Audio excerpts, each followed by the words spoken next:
Welcome to Wikipedia for sleep. Tonight, we gently unwind with the story of Mark Grace. Let your body relax, let your breath slow, and allow your eyes to softly close as we begin. Mark Grace. Mark Eugene Grace is an American former professional baseball first baseman who played 16 seasons in Major League Baseball, MLB, for the Chicago Cubs and Arizona Diamondbacks.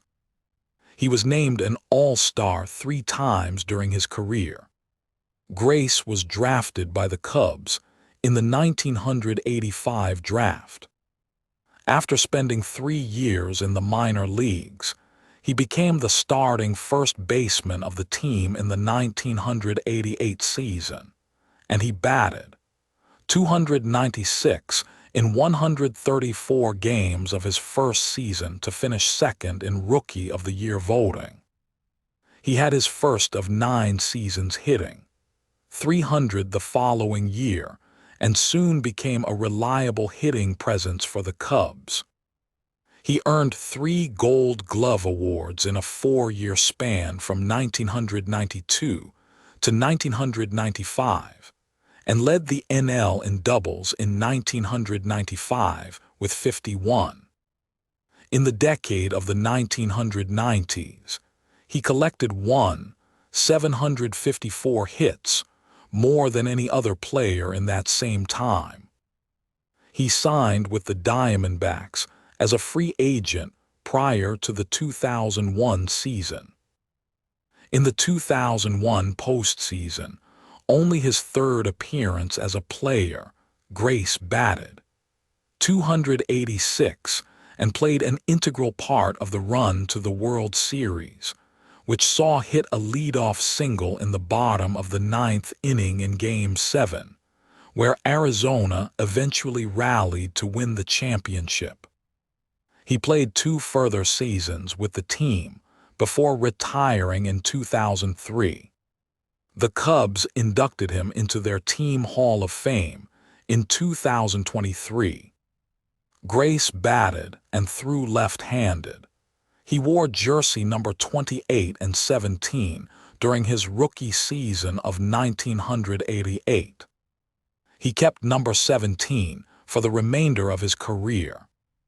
After his playing career ended, he became a television commentator. Career. Amateur career. Grace played high school baseball and basketball at Tustin High School in Tustin, California. After graduating from high school in 1982, he attended Saddleback College before transferring to San Diego State University to play for the San Diego State Aztecs. At the age of 19, he was drafted in the 15th round by the Minnesota Twins but did not sign. Chicago Cubs. The Chicago Cubs selected Grace in the 1985 Major League Baseball draft. He spent 3 years playing in the Cubs farm system before making his Major League debut May 2, 1988. Grace starred on Cubs teams that included Ryne Sandberg, Andre Dawson, Shawan Dunston, and Sammy Sosa, and was a consistent, steady hitter, compiling 445 hits and more than 500 doubles during his 16-year career, and for a few years batted cleanup for the Cubs.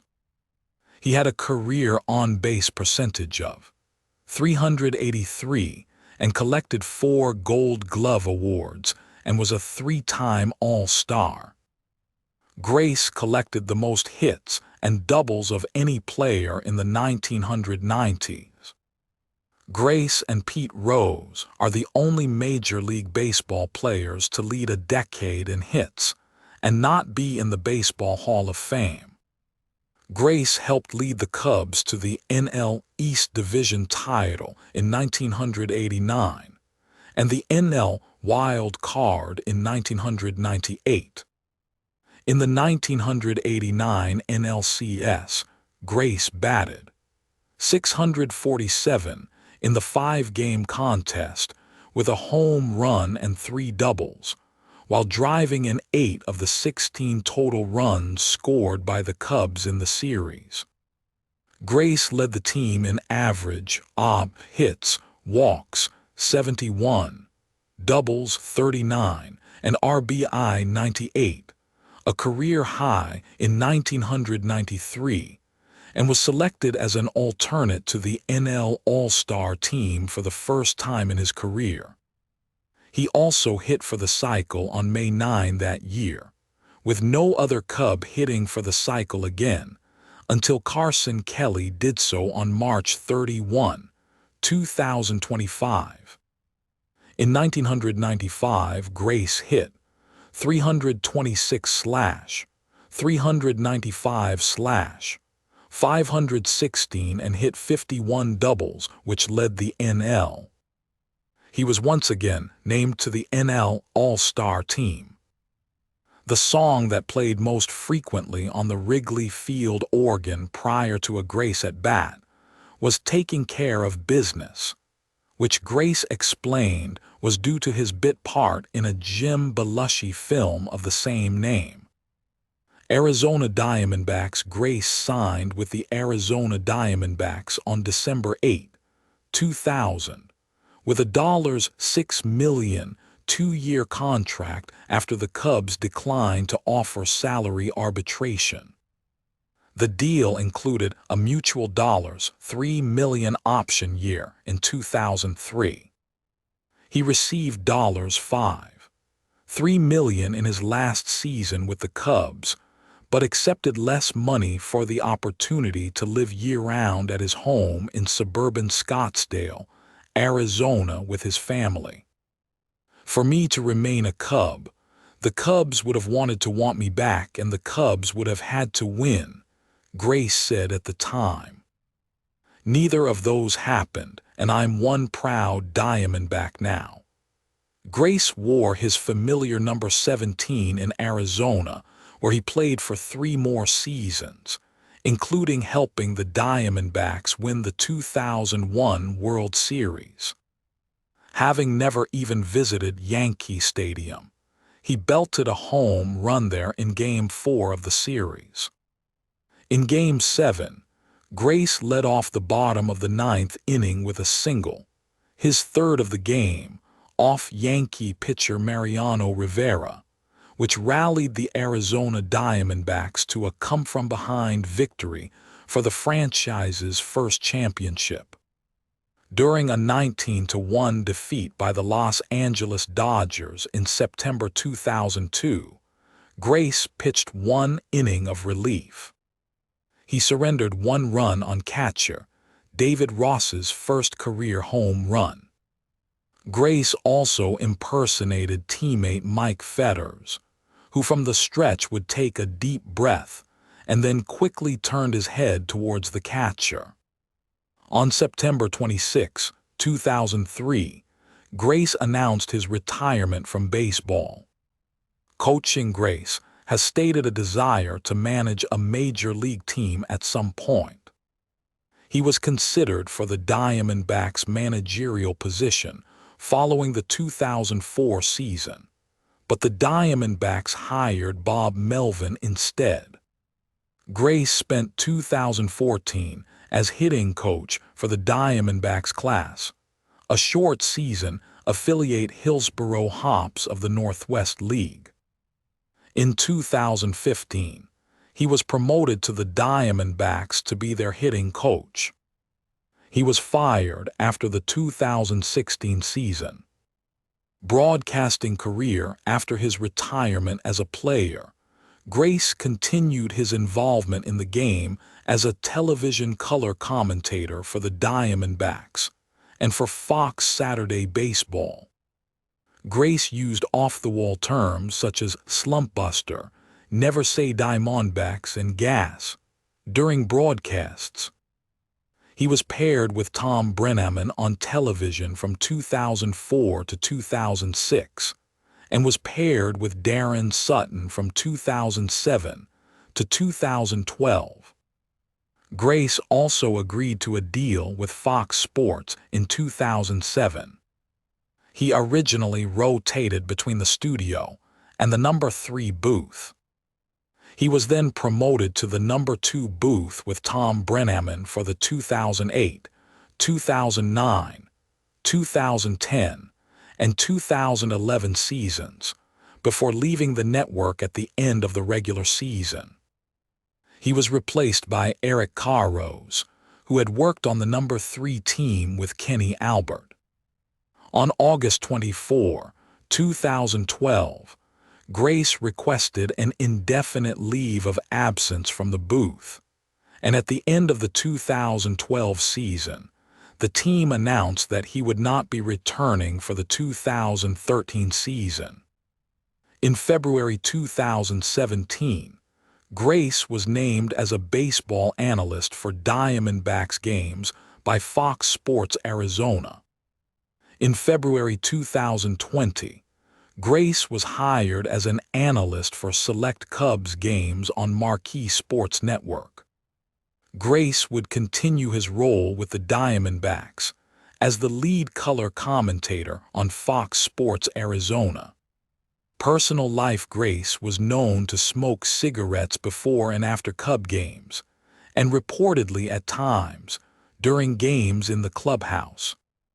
On August 3, 2006, Grace led the Wrigley Field crowd in singing "Take Me Out to the Ball Game" during the 7th-inning stretch of the second game of a doubleheader between the Cubs and Diamondbacks.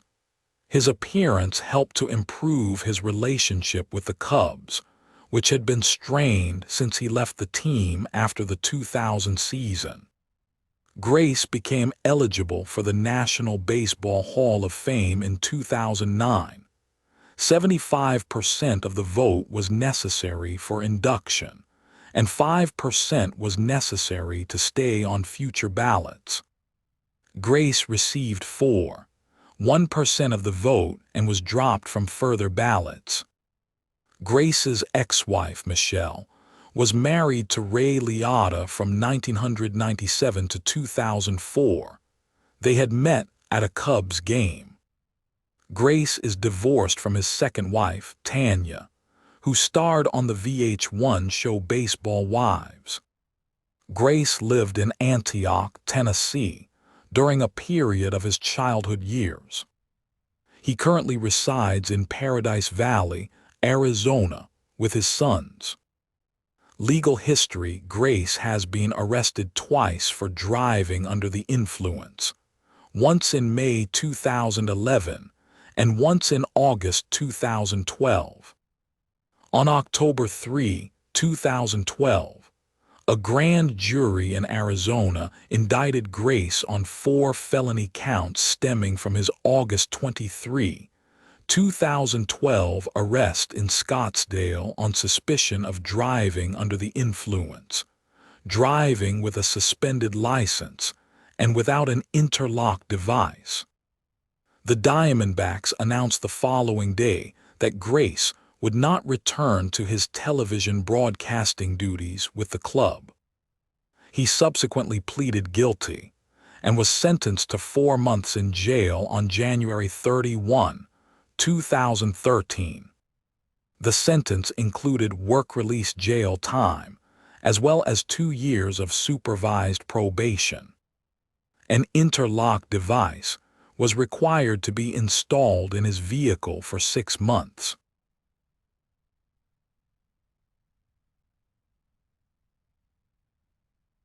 Next, we turn softly to Interstate 184. Interstate 184. Interstate 184, I-184, is a short auxiliary interstate highway in Boise, Idaho, United States. The only auxiliary interstate in Idaho, it is a spur route of I-84 that connects the freeway to downtown Boise, terminating at U.S. Highway 20, US 20, and US 26 on the west side of the Boise River. The western section of the freeway, named the Boise Connector, opened to traffic in December 1968. It was designated as I-180N until a renumbering of I-84 that was approved in 1979. I-184 was extended to a new interchange with US 20 and US 26 in 1992 as part of a new downtown Boise connector and bridge. Route description: I-184, also known as the Boise Connector, or just the Connector, is a short, 6-lane urban freeway that travels between a junction with I-84 and the west side of downtown Boise. Its western terminus is the Flying Y interchange with I-84 and US 30 in southwestern Boise, which includes a braided ramp for adjacent exits on both freeways. I-184 travels northeast and crosses over a spur railroad near an interchange with Franklin Street on the south side of the Boise Town Square shopping mall. The freeway then intersects Curtis Road near the St. Alphonsus Regional Medical Center and turns due east along Fairview Avenue, which acts as a frontage road. On the west side of the Boise River in Rotary Park, I-184 terminates after an interchange with US 20 and US 26, which serve northwestern Boise and Garden City on Chinden Boulevard. US 20 and US 26 supersede I-184 and cross into downtown Boise, where they split into the paired one-way Front and Myrtle streets. I-184 is the only auxiliary interstate highway in Idaho and the state's shortest, at 3.62 miles 5.83 km. The highway is maintained by the Idaho Transportation Department, which conducts an annual survey of traffic on certain highway segments that is expressed in terms of annual average daily traffic (ADT), a measure of traffic volume for any average day of the year. The sole traffic recording device on I-184, tracking eastbound traffic near Cole Road, reported a daily average of 78,034 vehicles on the highway in 2022. From 2015 to 2022, traffic volumes increased by 3%, slower than other area roads, and congestion is typically worse near the Flying Y interchange during the evening rush hour. According to the ITD, the average speed of traffic on the freeway in 2022 was 66 miles per hour, above the posted speed limit of 60 miles per hour. History: the Boise Connector was planned in the early 1960s to connect the Boise Freeway bypass to downtown Boise and its inner neighborhoods.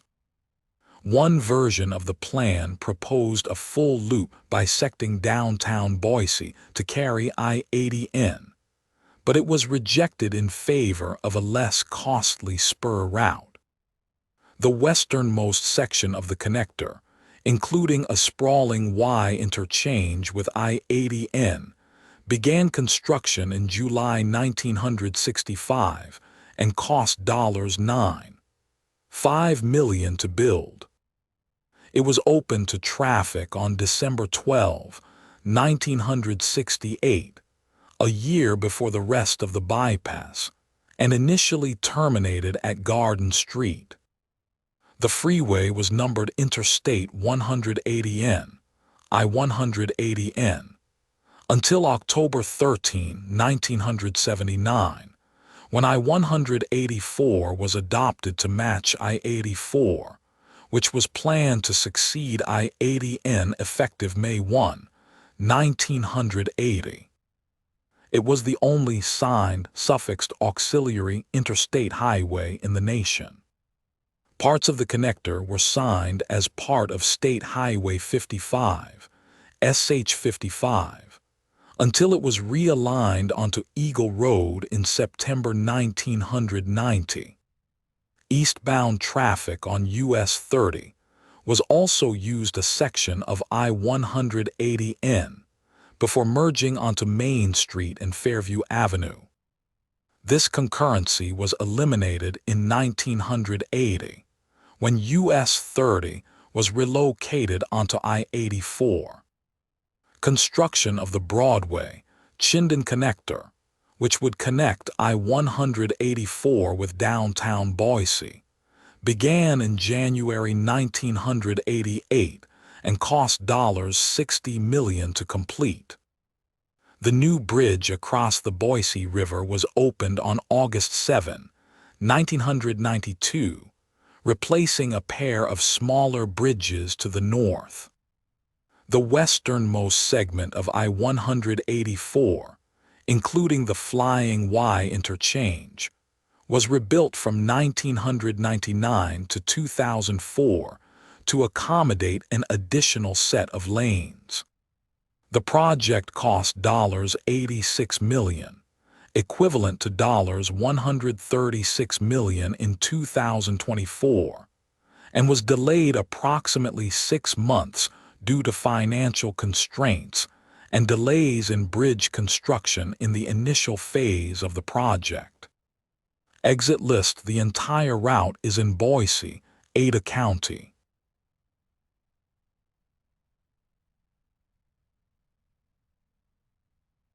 Next, we turn softly to Thrownness.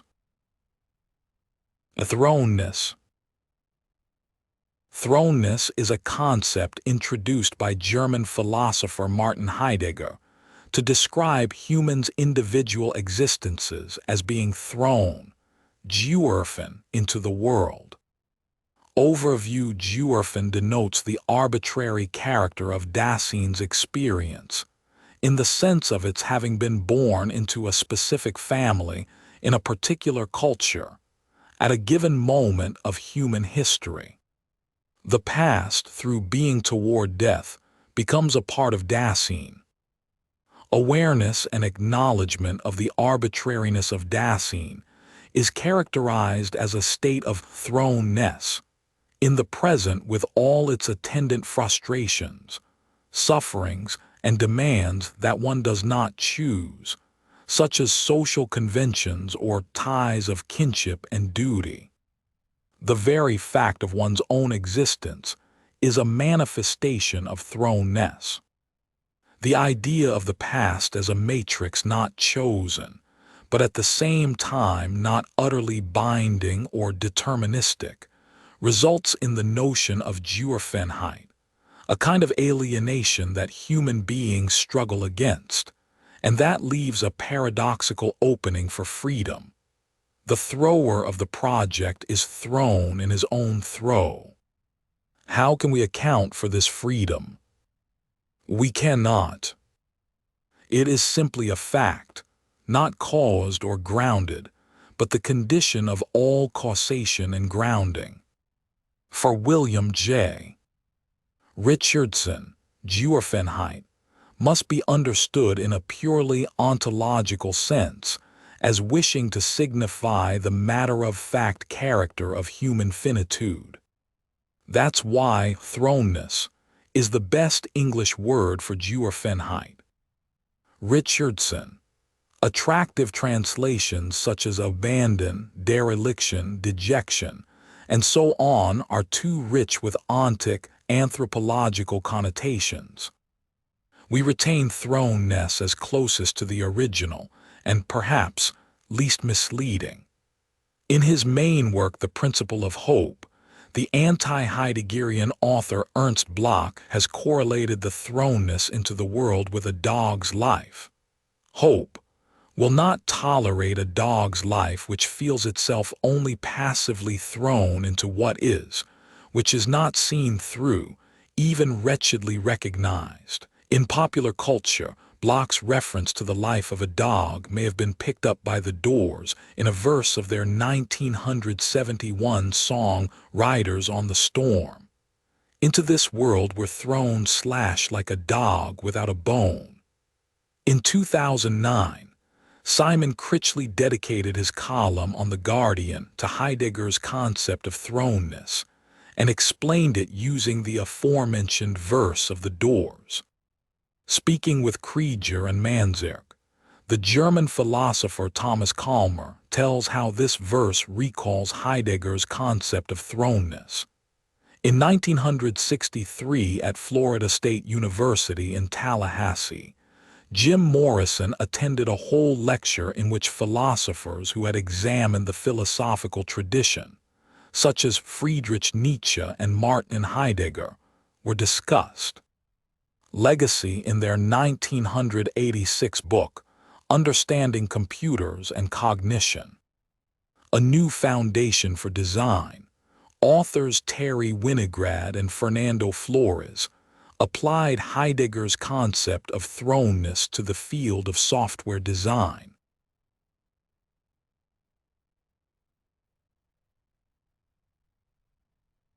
Let us drift gently now toward Shari Sebbens. Shari Sebbens. Shari Sebbens is an Aboriginal Australian actress and stage director, known for her debut film role in The Sapphires, as well as many stage and television performances. Early life and education. Sebbens, one of 6 children, was born and raised in Darwin, Northern Territory, Australia.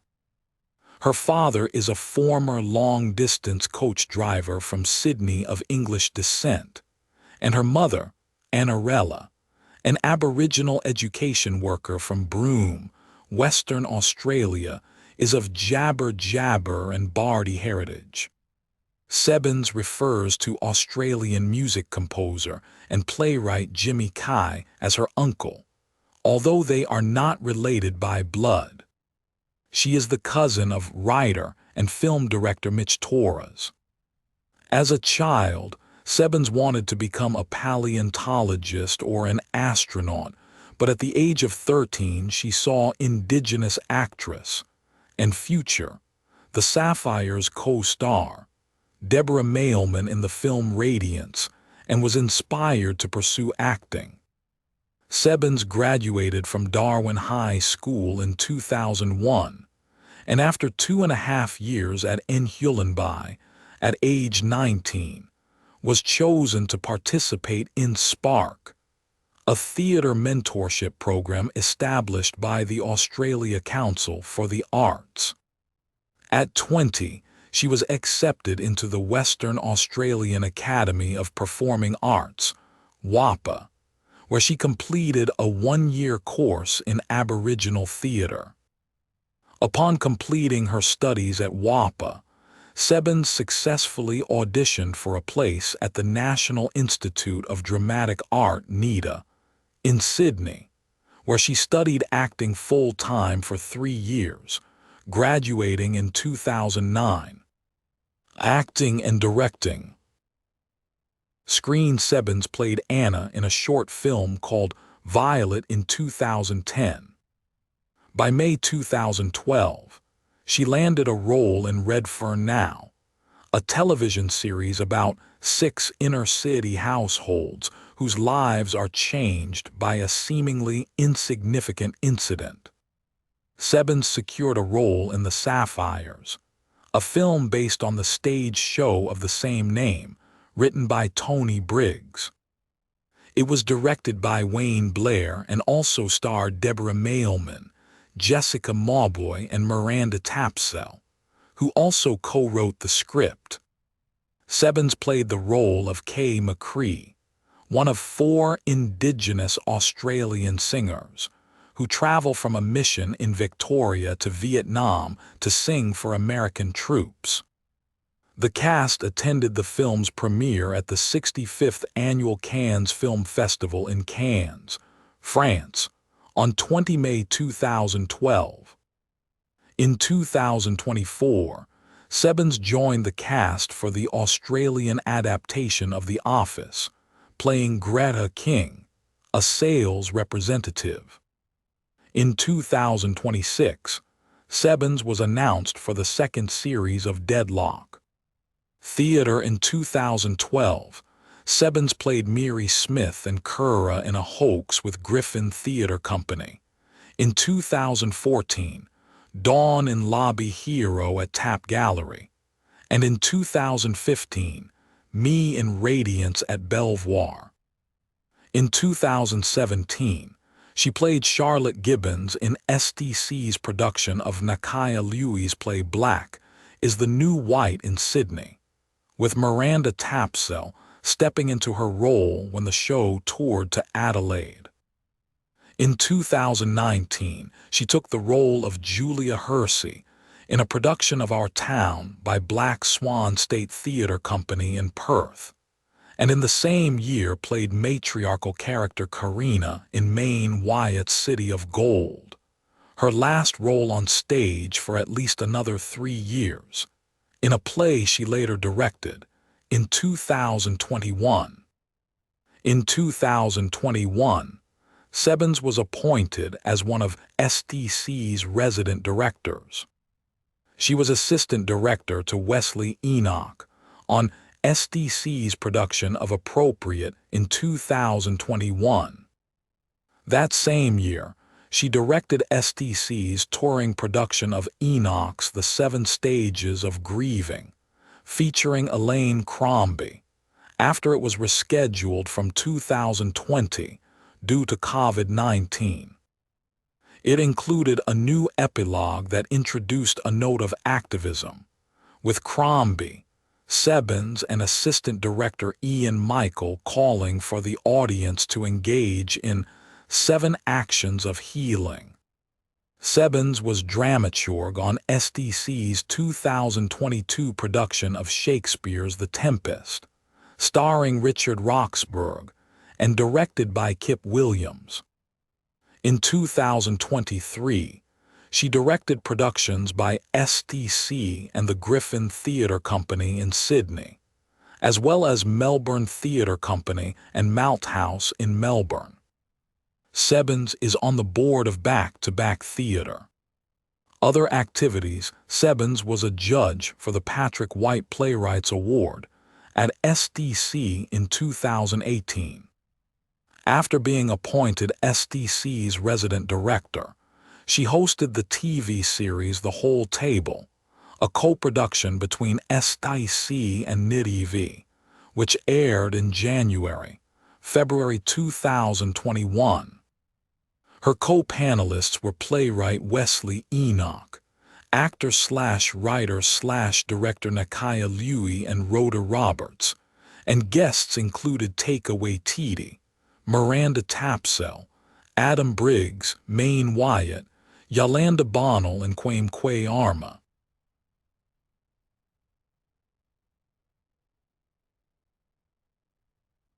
Let your mind wander now to Adrien Vély. Adrien Vély. Anselme Adrien Raymond Lévy, called Adrien Vély or Vély, was a French journalist and playwright. A Contest for a Handkerchief, Le Dîner du Nine, and Un Monsieur qui Saute les Dames are some of Adrien Vély's best-known works. Life born in the first arrondissement of Paris, a journalist, he wrote and performed his plays under the pseudonym of Vély. He also uses in the press the pseudonyms of Adé, Briochet, and Plumquick. His plays were represented on the most important Parisian stages of the end of the 19th and the beginning of the 20th century. He also wrote songs, novels, and film scripts. Work as playwright 1887, Valentine Crusoe, Comédie vaudeville en 1 acte, avec Adrien Mock, Au Théâtre des Menus Plaisirs, 13 April 1892. La Petite Salambo parody in one acte du roman de Gustave Flaubert, with a levy at Théâtre des Jesuits, 29 September 1892. Clean and Hout. Clean and Bass. Revue de fin d'année in one acte et two tableaux, avec a levy, music by Charles Rader, at Concert Parisien, 15 December 1893. Veuve Prosper successeur opérette in three actes avec a levy au Théâtre des Jesuits, 11 October 1893. Paris Printemps Revue avec a levy au Théâtre d'Application 1894. Napoleon in Time, Comédie in one acte avec a levy au Théâtre d'Amiens 9 Juillet. Reprise au Théâtre du Grand Guignol, in June 1897. 1894. Paris Trianon, Revue in two actes et three tableaux with a levy at Trianon Concert, 31 July 1894. Une bonne soirée, opérette in one acte with a levy, music by Paul Marcels at Théâtre de l'Alembic, 21 December 1895. Paris Montmartre, Revue in deux actes, un prologue et six tableaux, avec a levy 1898. Paris Quitrot, Revue a grand spectacle with a levy and Laurent Grillet, Nouveau Cirque, 8 February 1898. Une lecture où les jolies filles du marché des innocents, one-act comedy Théâtre des Capucines, 20 October 1900. Y'a de la Femme, Revue en deux actes et un tableau with Victor de Cottons, music by Laurent Hallett, at Concert Parisien, 15 October 1901.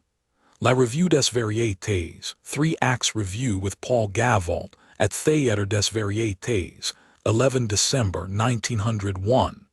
By Chet, three acts vaudeville with Alexander Fontaines, at Théâtre du Palais Royal, 19 September 1902. Les Aventures du Capitaine Corcoran, play in 5 acts and 17 scenes based on the novel by Alfred Assollant, with Paul Gavault and Georges Bert, at Théâtre du Châtelet, 30 October 1902. Villa El Metro, Revue in 2 acts and 10 scenes with Henry de Gorce at La Sigil, 7 November 1902. Monsieur Tranquil, one-act comedy with Léon Merle at Théâtre des Capucines, 22 December 1903. Qu'est-ce qu'on risque? Revue in 2 acts and 10 scenes with Charles Clairville at La Sigil, 1904. Pour 30 francs, one-act play with Léon Merle at Théâtre des Capucines, 21 April 1905. Une revue au Théâtre du Palais Royal, revue in 10 scenes including a prologue with Pierre Weber at Théâtre du Palais Royal, 1 December 1905.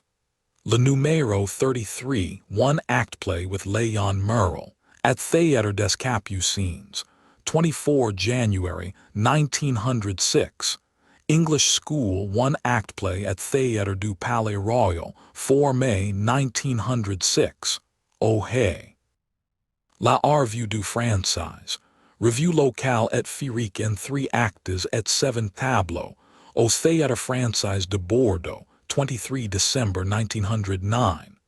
La Poire, piece in 1 acte with Léon Merle at Théâtre des Capucines, 25 April 1914. Le 1 Janvier de la Sous-Préfète, 1-act comedy 1916. Le Locataire est sans pitié, 1-act comedy, in verses 1920. La Poupée Américaine, 3 acts operetta with Victor de Cottons, Armand Lévy and Fernand Rouvray, Alcazar de Brussels, 19 February 1926. La Double Gadjura, unpublished comedy undated. Un directeur de nègre at Théâtre Mitchell. Novelist 1894. Kant's Panaches, Editions Common Levy 1902, L'Illustre Saint Gratien, Illustrations by Paul Destez, Library Paul Allendorf 1909, Les Petites Amies de M. Saint Gratien, Illustrations by Paul Destez, Library Paul Allendorf 1913, Saint Gratien Est dans nos mœurs, Illustrations by Paul Destez, Library Paul Allendorf 1914, M. Schnitz et M. Schnatz Forward by Hansi, Illustrations by Paul Destez, Library Paul Allendorf 1924, En voilà des histoires, Editions Ferenczi 1924, La Plus Aimée, Editions Albin Mitchell 1924, Emile Charlequin Poole, Editions Flammarion Journalist 1894, La Galerie des Chefs d'œuvre 1921, La Grande Détresse de la Poésie Française 1929, Le Prix de Française en Alsace, 6th year, 1929, Screenwriter 1908, Un Monsieur qui saute les dames, short film 250 M, by Georges Monca 1909, Le Diner du Nine, short film 215 M,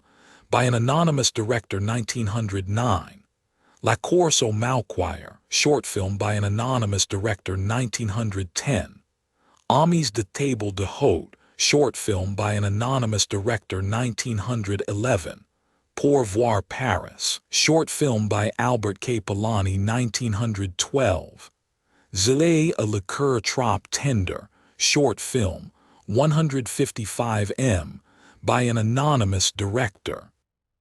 Awards Chevalier de la Légion de Honneur Officier d'Académie Ordre des Palmes Académiques.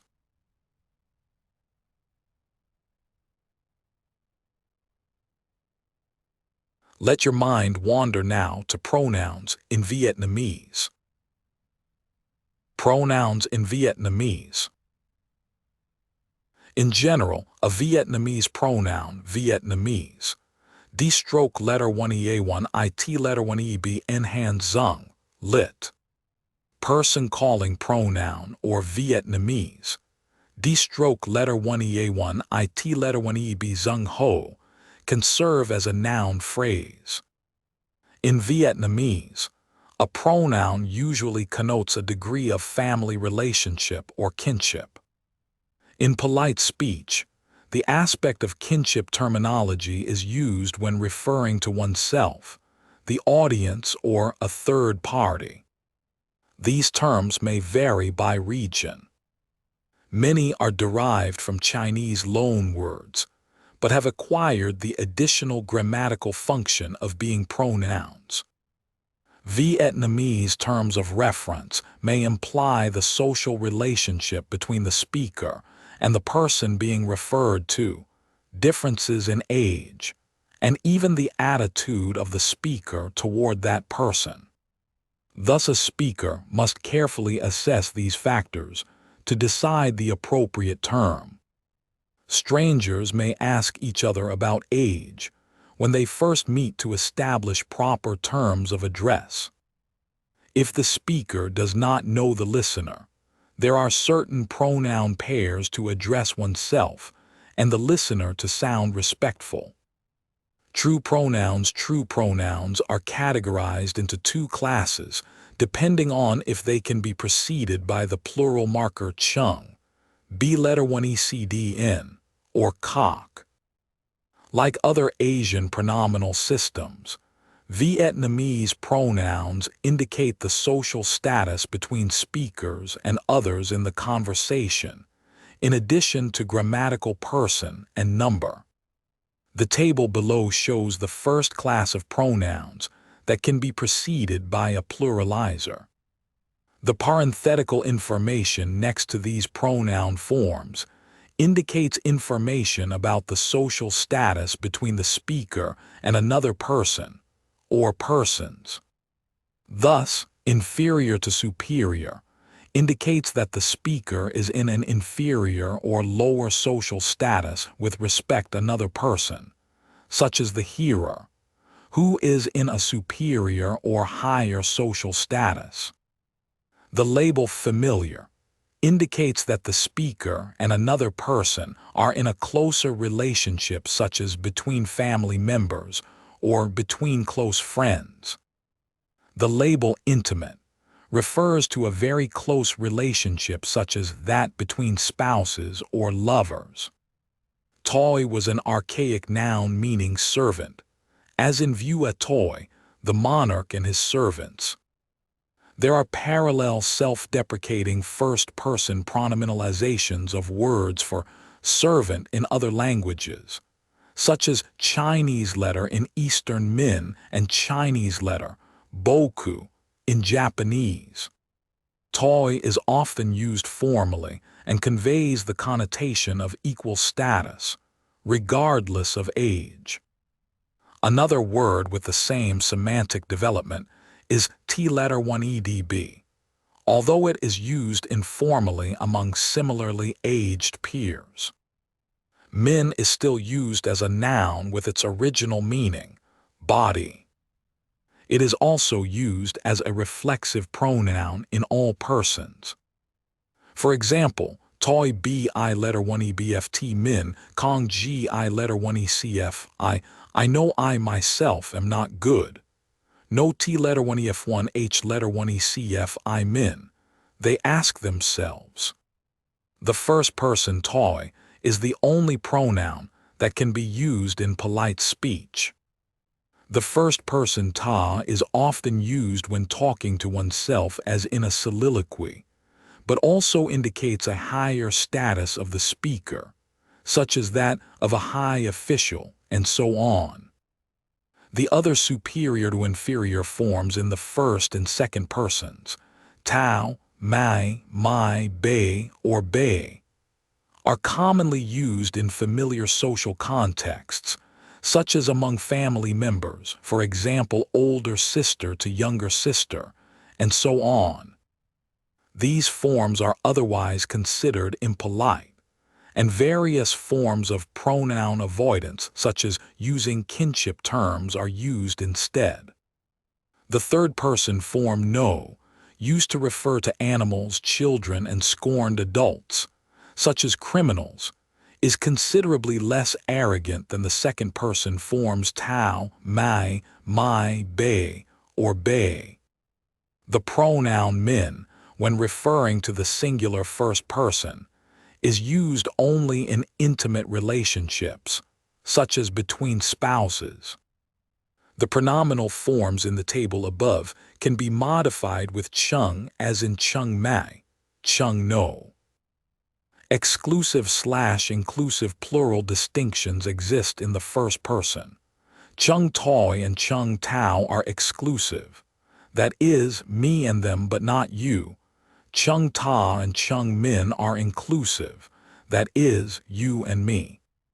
Some of the forms ta, min, bei can be used to refer to a plural referent, resulting in pairs with overlapping referents. For example, both ta and chung ta mean inclusive we. The other class of pronouns are known as absolute pronouns. These cannot be modified with the pluralizer chung. Many of these forms are literary and archaic, particularly in the first and second person. Unlike the first type of pronoun, these absolute third-person forms, y, h letter 1 eafn, va, refer only to animate referents, typically people. The form y can be preceded by the pluralizer in Southern dialects, in which case it is more respectful than no. The absolute pronoun ng letter 1b0 letter 1edd I ta has a wider range of reference as they, people in general. Generic, one, we, someone. Kinship terms are the most popular ways to refer to oneself and others. anyone can be referred to using kinship terms, not just the speaker's relatives. The Vietnamese kinship terms are quite complex. While there is some flexibility as to which kinship terms should be used for people not related to the speaker, often only one term applies to people related by blood or marriage, for up to 3 generations. Some kinship terms are, except the terms for father, mother, and child, all others such as elder brother, elder sister, younger sibling, uncle, aunt, nephew/niece/grandchild, and so on are usable for cousins, and cousinship is inherited from older generations and through marriage. In this regard, grandparents, aunts and uncles, nieces and nephews, and so on are a kind of closer cousins to the speaker. The further a relative is, the further back the speaker has to trace in order to know exactly if they should use grandpa, grandma, uncle, aunt, and so on. Distant cousins with grandparent status that are younger than the speaker may be referred to as ong/bat tr letter 1 ebb. This phenomenon is highlighted in a Vietnamese proverb. Bay B letter 1 eb1 ng, C letter 1 e7 koi, C letter 1 e9 vi mat G letter 1 ecd, I small as a potato, but call by rank. In practice, age differences are commonplace, and some people may be hesitant to take advantage of their superior cousin status. Despite this complicated system of kinship, when talking about cousins, even most Vietnamese are only concerned about an H letter 1 ECD, CH letter 1 ECB, H letter 1 ECD, or M H letter 1 ECD. Whether someone is elder brother, elder sister, or younger sibling depends on their relation to the speaker's parents. For example, if the addressee is the younger brother of the speaker's mothers, his children are also always the speaker's younger siblings, regardless of the ages of those cousins. If the speaker is married, they also inherit their spouse's cousinship, which means they will become an older brother or older sister, regardless of their younger sibling cousin's ages. Outside of actual kinship, kinship terms are used depending on age differences, in informal contexts, or in a friendly way toward children. When addressing a stranger, the speaker may have to consider whether this person is a bit or a lot older or younger than themselves or their parents. This could be done by asking and knowing their age, or simply through guesswork. If the speaker is rather young and talking to a very old person, the speaker generally defaults to ong or ba for the addressee and chow or kan for themselves. In formal contexts, however, only a few terms can be used based on how young or old the stranger appears. And young or middle-aged men, ch letter 1 ecb, or ko, young or middle-aged women, ong, old men, and ba, old women. The reciprocal term would be the true pronoun toi. For rather young people in their early 20s, the non-kinship term b letter 1 ea1n, friend, is also a recognized usage. Singular kinship terms can be pluralized using the plural marker kok, as in kok an. When speaking to an audience in a formal context, kinship terms are often strung together to cover common individual relationships. Kok an ch letter 1 ecbm refers to an audience of roughly the same age, while kok ong ba an ch letter 1 ecbm, sometimes abbreviated obase, refers to an audience of all ages. Non-kinship terms used as pronouns in Vietnamese. Virtually any noun used for a person can be used as a pronoun. These terms usually have only one grammatical person meaning and, unlike kinship terms, do not serve multiple roles. Words such as doctor, teacher, owner, and so on can be used as a second-person personal pronoun when needed. When referring to themselves, Vietnamese speakers, like speakers of Chinese, Japanese, and Korean languages, tend to deprecate their position while elevating the audience. While many of these terms are obsolete, some remain in widespread usage. The most prominent is toy, literally meaning servant. It is used as a fairly neutral term for I, neither very friendly nor very formal. T letter 1EDB, also meaning servant, is also popular among young people to refer to themselves with close friends, used in conjunction with C letter 1EADU for lad. Pronouns that elevate the audience still in use include qui koch, valued customer, qui V letter 1ECB, esteemed guests. B letter 1EA1N, friend, is also popular among young people as a way of addressing each other. Vietnamese speakers also refer to themselves and others by name, eliminating the need for personal pronouns altogether. For example, N bin dang lam jai V letter 1EADY. Bin dang G letter 1ECDI chin. And ko B I letter 1EBFT chin, letter 1EDF Dao Kong. And Kong B I letter 1EBFT chin, letter 1EDF, Dao H letter 1EBFT. Directly translated into English, the conversation would run thus. And what is Bin doing? Bin is calling Chin. Doesn't know where Chin is. And doesn't know where Chin is. A normal translation of the conversation into English would be, and what are you doing? Bin, I'm calling Chin. Do you know where he is? And no, I don't know where he is. While always referring to oneself or the audience by name would be considered strange in English, in Vietnamese it is considered friendly and slightly respectful, especially between acquaintances of different genders who are not very close, as to use even more familiar terms such as tao, mai, or between young girls.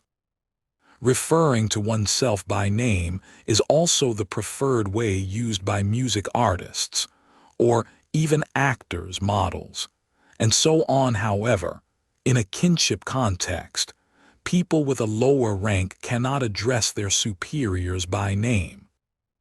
Obsolete pronouns with the abolition of the monarchy in 1945.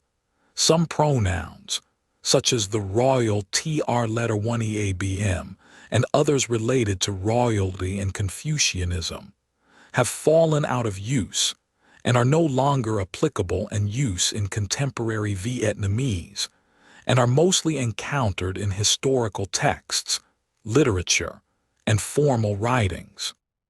Archaic pronouns include TR letter 1EABM, used by the monarch to refer to themselves, adopted like the Japanese chin from its use by the Chinese emperors following the example of Shi Huangdi Khan, used by the monarch to address a favored subject B letter 1EC7 H letter 1EA1, used by subjects when addressing the monarch. Compare to English Your Majesty, TH letter 1ECB. This pronoun referred to females in the third person, similar to she. In modern Vietnamese, ko or ch letter 1ECB is more common. Tien sin used to refer to a male gentleman, educated person, teacher, master. Ti letter 1EC1, NB letter 1ED1I, used to refer to an older and experienced honorable person or a predecessor of particular field. Example, Cock B letter 1 EADCT, I letter 1 EC1, and B letter 1 ED1. I trong fong trao koch, M letter 1 EA1 and G. Old vanguards of the revolution. Unguoi. This pronoun was historically used to refer to the second person singular, that is, you. In modern Vietnamese, B letter 1 EA1N or and/ch letter 1 ECB is used instead. Ta, this pronoun was used for the first person singular, that is, I or me. Nowadays, toy or min is more commonly used. Chang, this pronoun was used to refer to a male in a respectful manner, similar to sir or gentleman. In modern Vietnamese, ong or an might be used in similar contexts. Thi letter 1 EBFP. This was a humble way for women to refer to themselves, often used in romantic contexts or by women of lower status. It has largely fallen out of use in favor of m or toy. Pairs, with the exception of toy, pronouns typically go hand in hand with another. When one is used to refer to the speaker, the other must be used to refer to the audience. See also Vietnamese name, Vietnamese alphabet, Vietnamese language, Sino-Vietnamese, vocabulary Thai honorifics, # personal pronouns.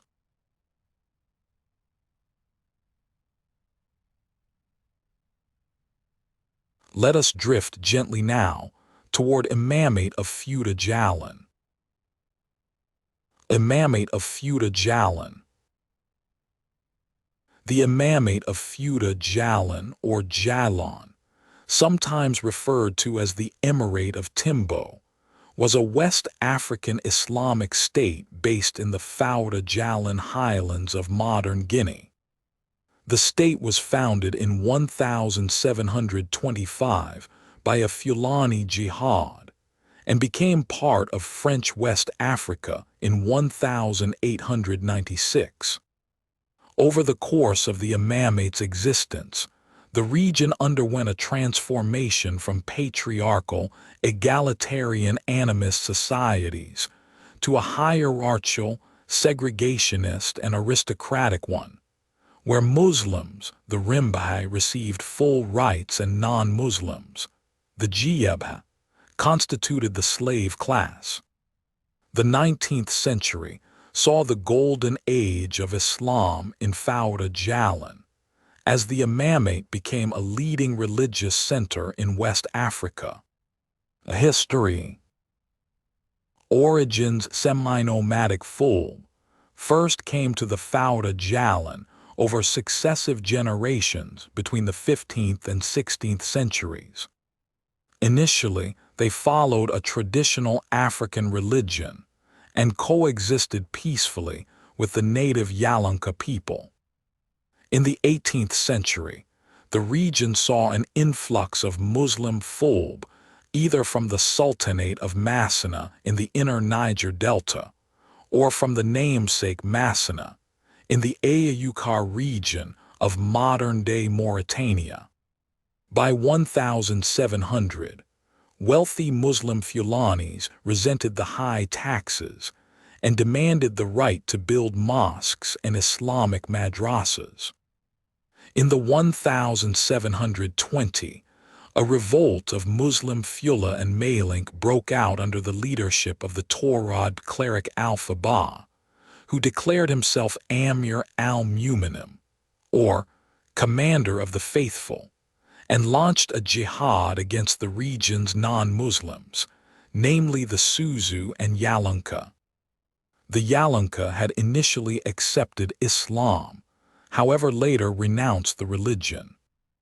Alpha-Ba was killed in 1725. However, his son Ibrahim Sambigu took over and defeated the animists at the decisive Battle of Talansin in 1727. The Yalunka were driven out of Fouta Jallon, and many Suzu migrated south and west, coming to dominate the groups there. Subsequently, Ibrahim, taking the name Karamak Alpha, was named the first Al-Mami. Regional power Karamako Alpha died in 1751 and was succeeded by Emir Ibrahim Sori, who consolidated the power of the Islamic State. Beginning in the 1770, the revolution in Futa Jallon inspired a similar movement in Futa Toro, where the Torod cleric Suleiman Bal overthrew the Dinayank dynasty in 1776. Sori's death in 1791 led to a series of succession disputes between the leading Soria and Alfia families. Things improved after 1845, when they agreed to alternate the Imamate between them every 2 years. At its height, the Imamate of Futa Jallon was one of the most powerful states in West Africa, backed by powerful free and slave armies. They were able to exercise significant control over the weaker coastal states along the Atlantic, allowing them to take advantage of the thriving Atlantic slave trade with the European trading factories on the coast, particularly the French and Portuguese. The Fula also supplied grain, cattle, and other goods to their European neighbors. The first attempts at economically penetrating the interior were made by the British from Sierra Leone in 1794 in an effort to secure trading privileges.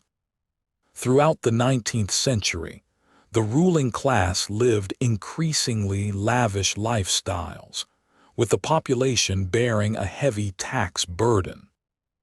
A resistance movement known as Hubu, meaning those who refuse, broke out, led by a pious Fulb named Alpha Mamadou Diou. His army, consisting of the oppressed herder class and runaway slaves, waged decades of war against the state, at one point even capturing Timbo before forces from the other provinces united to defeat them. In 1865, at the climax of a long period of on-and-off conflict, Futa Jallon invaded the Mandinka kingdom of Kabu in support of a revolution led by Alpha Molo. At the decisive Battle of Kansala in 1867, Kabu's capital was destroyed, and the Imamate extended its control into Fuladu in the Casamance Basin. In 1879, the Al-Mami Ibrahima Sori Dara secured an alliance with Samori Toure, whose Wassoulou Empire was rising to the east and needed secure access to European arms traders on the coast. For the Fulas, this alliance served a double purpose, enlisting the Malink ruler to put down the remnants of the Hubu, who raided trade caravans, and act as a counterweight to growing French power in the region. Bakar Biro and the French since the mid-1800s the French, and particularly Governor Louis Faidherbe, had envisioned Futa Jallon as an integral part of France's imperial project in West Africa. In 1881, spurred by tentative British moves, the French negotiated a treaty with the Futa Jallon leadership that they believed established a French protectorate. The Arabic version, however, contained no such clauses. Nevertheless, by 1889, other international powers had accepted Futa Jallon as falling within the French sphere of influence, even after another treaty in 1893 validated the Fulani interpretation. In 1890, Bakar Biro murdered his older brother as part of a successful bid for control of the Soria political faction. Although the French were determined to avoid a bloody war of conquest, they were putting increasing pressure on the Imamate. This left Biro in a difficult diplomatic situation. The Futa leadership held out the specter of closer relations with the British in Sierra Leone as a threat against the French, having established a trading relationship before 1881.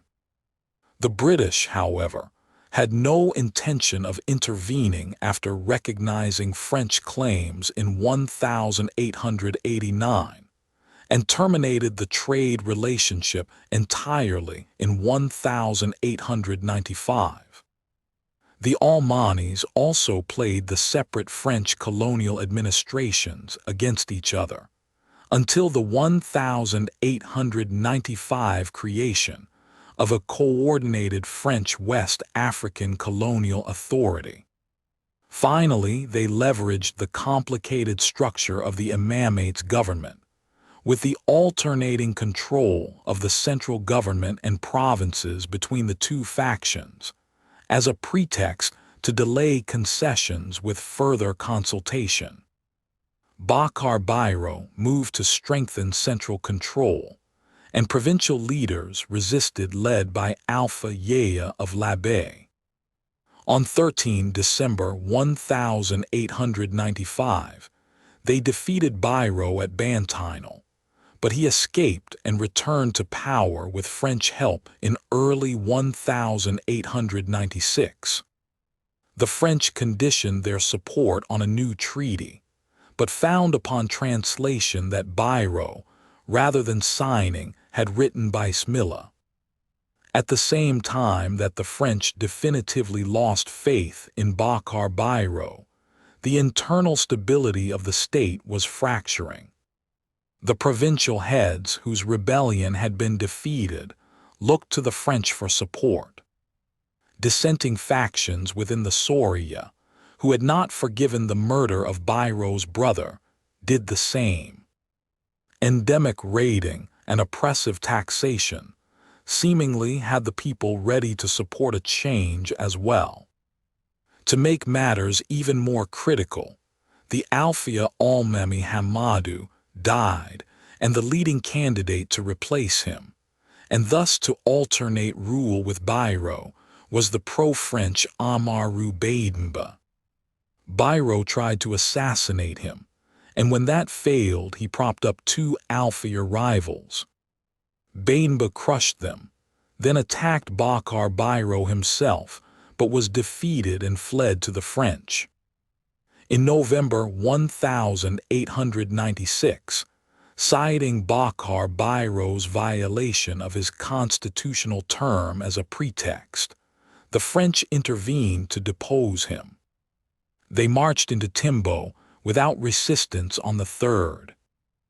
On the 14th, a small detachment of better-armed French soldiers routed Biro's army at the Battle of Poredaka, where he was killed.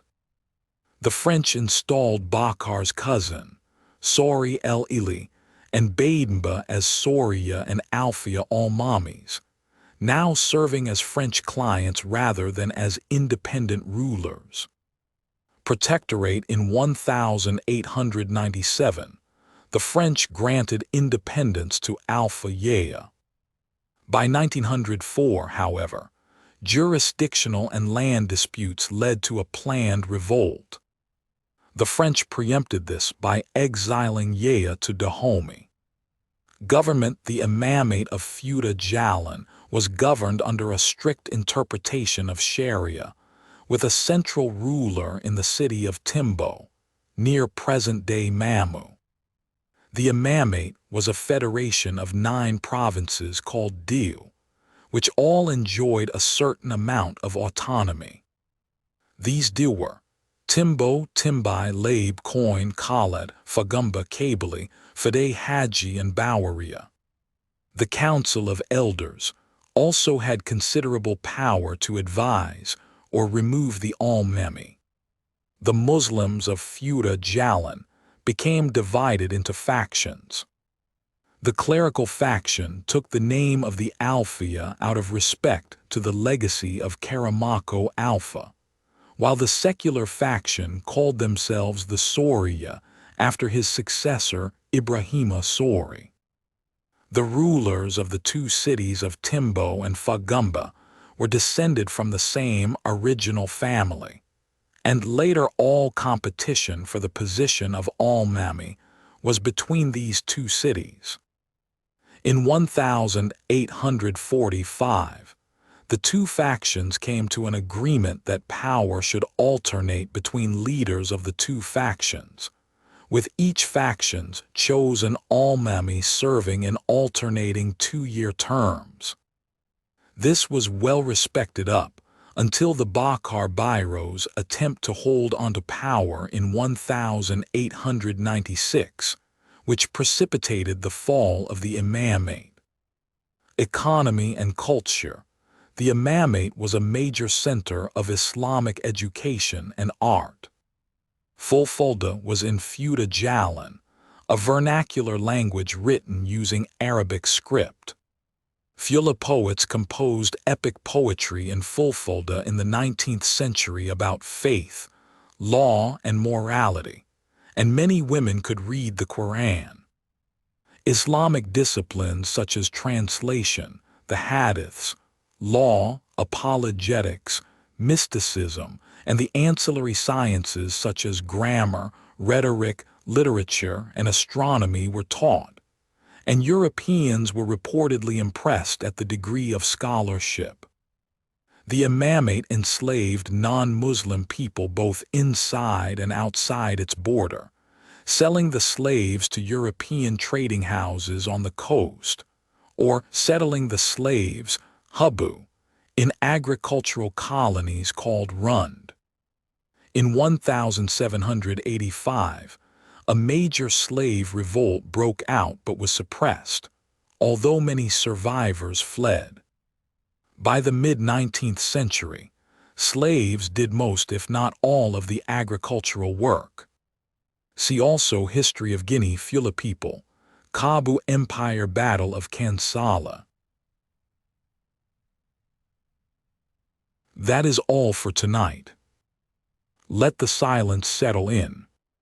Sleep well.